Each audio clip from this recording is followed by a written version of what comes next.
Salut à tous et bienvenue dans cette nouvelle vidéo. Je suis Anthony, le fondateur de Photo Studio, et je vais aujourd'hui vous présenter notre toute dernière fonctionnalité.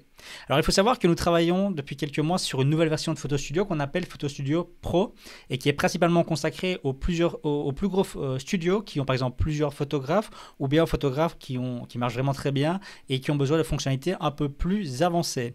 Alors ce Photo Studio Pro sera un peu plus cher, donc on pense à environ 10 € par mois. Il sera disponible que dans plusieurs mois, mais aujourd'hui on lance un premier module qui est pour l'instant accessible gratuitement à tout le monde, qui est le multi-utilisateur.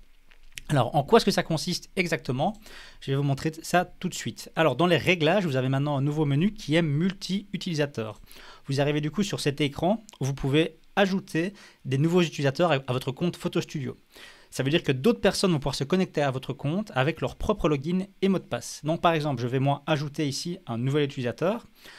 Quand on crée, on a un rôle qu'on peut choisir. On a 3 rôles différents. On a photographe, on a assistant et on a comptable. Alors, je vais commencer par comptable parce que c'est le plus facile. Et je vais créer un nouveau compte. Donc, je vais mettre une adresse email, par exemple Anthony plus comptable@photostudio.io. Et je vais appuyer sur le bouton sauvegarder. Alors, qu'est-ce qui se passe ici derrière? La personne reçoit un email à cette adresse avec son login, donc qui est l'email, et son mot de passe qui a été généré automatiquement pour elle. Voilà donc l'email que j'ai reçu de la part de Photo Studio qui me dit simplement bonjour, vous avez été invité à collaborer sur le compte Photo Studio 2 et là apparaîtra bien sûr le nom de votre activité et voici vos codes d'accès, votre adresse email et votre mot de passe. Donc je vais simplement copier-coller ce mot de passe pour pouvoir me connecter à mon compte Photo Studio. Voilà, sur le formulaire de connexion à Photo Studio, je peux donc mettre mon adresse email,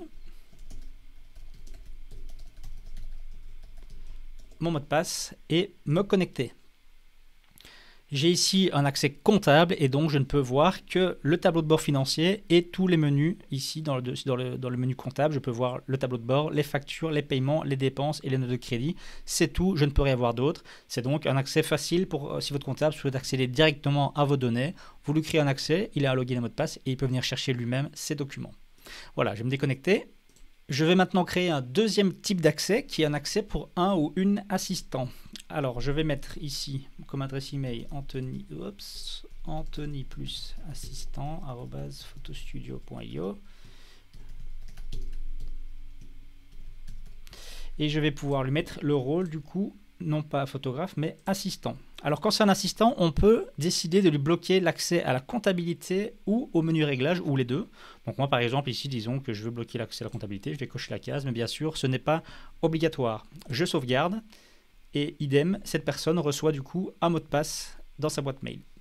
Je suis donc à présent connecté en tant qu'assistant et vous pouvez voir que je vois toutes les données du photographe et que j'ai juste désactivé l'accès à la compta parce que je l'ai choisi à la création du compte mais je le rappelle, ce n'est pas obligatoire. Alors en tant qu'assistant, j'ai donc accès à tout le reste et je peux par exemple aller voir les shootings et trier par utilisateur. Donc imaginons je suis ici, moi l'assistant, je vois mes shootings qui m'ont été attribués mais je peux voir les shootings d'un autre photographe. Si j'avais créé d'autres photographes associés à mon compte, je les verrais bien sûr apparaître ici aussi. Et sachez que la différence entre un compte photographe et un compte assistant, il n'y a quasiment pas de différence. La seule différence, c'est que pour l'assistant, on peut bloquer l'accès à la compta et au réglage. Pour le moment, en tout cas, c'est comme ça. Peut-être qu'il y aura d'autres blocages possibles par la suite. Mais pour l'instant, c'est la seule différence. Donc, quand on a plusieurs utilisateurs dans son compte Photo Studio, on a un nouveau filtre qui apparaît ici dans la liste des shootings. On a la même chose dans l'agenda, donc on peut choisir ici l'agenda de filtrer par assistant ou par utilisateur ou autre, et on peut bien sûr s'ajouter des rendez-vous et des shootings les uns les autres.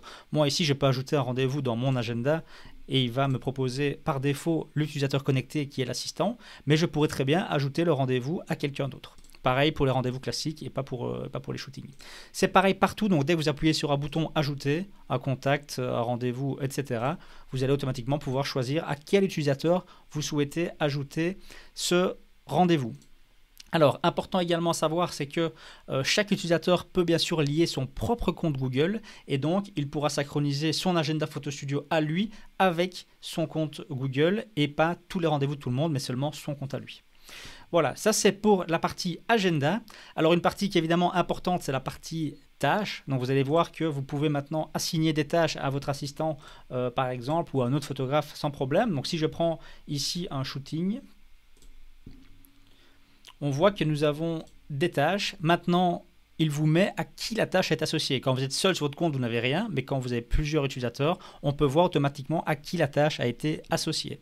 Moi, par exemple, je pourrais décider de mettre une tâche en plus à un assistant et de dire, voilà, par exemple, pour l'assistant, je vais lui mettre une tâche test pour, par exemple, une date spécifique, le 31 décembre, et, type de tâche commerciale, et je l'ajoute. Et automatiquement, on peut voir que maintenant, j'ai une tâche ici qui apparaît pour mon assistant, en plus des tâches qui ont été associées à la photographe principale qui est Marie.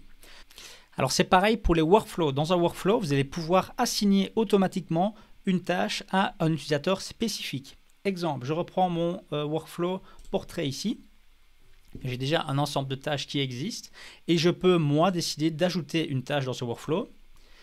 Soit par défaut, l'attribuer automatiquement à l'utilisateur qui est associé au shooting. Donc ça veut dire que si j'ai créé un shooting en tant que photographe principal, par exemple Marie, toutes les tâches qui vont être créées pour le shooting vont être associées à l'utilisateur du shooting, donc Marie. Mais je pourrais dire que certaines tâches, par exemple, je vais les attribuer à un utilisateur spécifique. Et ici, je vais dire, par exemple, que voilà, la tâche que je crée maintenant, c'est une tâche administrative, c'est pour mon assistante. Et par exemple, je ne sais pas, moi, c'est préparer le guide. Et je vais dire que cette tâche doit être réalisée, voilà, peu importe, ici. Et donc, automatiquement, on peut voir que cette tâche-ci sera à chaque fois associée à mon assistant et pas au photographe. Voilà, donc avec ça, je pense que j'ai fait le tour de ces nouvelles fonctionnalités. Donc, 3 accès, comptable, assistant et photographe. C'est donc des sous-comptes en fait, que vous pouvez créer par rapport à votre compte principal. Donc, chacun aura son login et son mot de passe pour accéder à votre compte Photo Studio. L'assistant peut avoir des limitations. Donc, il peut avoir des limitations en termes de menu réglage et de menu comptabilité. Et l'accès comptable ne donne accès, lui, qu'à la comptabilité. Par contre, un photographe, il aura accès à toutes vos données sans aucune limitation. Le gros avantage, c'est que du coup, chacun pourra se voir attribuer des rendez-vous, des shootings, aura son propre agenda et vous pouvez bien sûr donc créer des tâches spécifiques pour chacun. Voilà, c'est tout pour cette nouvelle fonctionnalité. J'espère qu'elle vous sera utile, en tout cas si vous en avez besoin. Bien sûr, ce n'est pas une fonctionnalité qui va être utile pour tout le monde, mais les plus gros studios qui travaillent avec plusieurs personnes nous le réclament depuis très très longtemps. Et voilà, c'est enfin disponible dans cette première version. Voilà, je vous dis merci et à bientôt.